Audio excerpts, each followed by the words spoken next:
waxaan digniin siinayaa dadka berrito rabeen inay sameeyaan dabaaldega inay joojiyaan aniga waxaan amray oo qof aan siiye kursi ma jiro mana siin kari waxaan ahay boqor waxaan ahay calaamadda unitiga reerka cabdoq baan ahay waxaa markaa meeshana waxaa jooga hadda Kenya waxaa soo galay waxa la yiraahdo governors ya soo diray talanka bixiye Garissa people oo sheegay in waxaas lees ixtiraafmo in lees xishmadeeyo reerkiba saddex reer degan Garissa cabdoq cawliyaan cabdalle shantiisa sano la siiyo ligama dhageysin arinta casho dhaweeto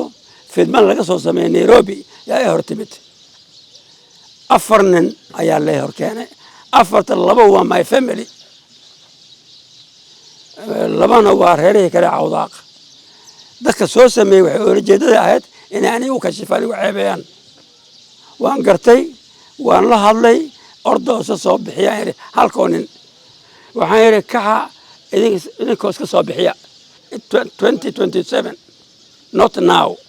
so dabaaldeg lama sameyn karo laguma sameyn karo Garissa taa waxay dhisaysaa fitina dhisaysaa hadda Kenya ma stable because of security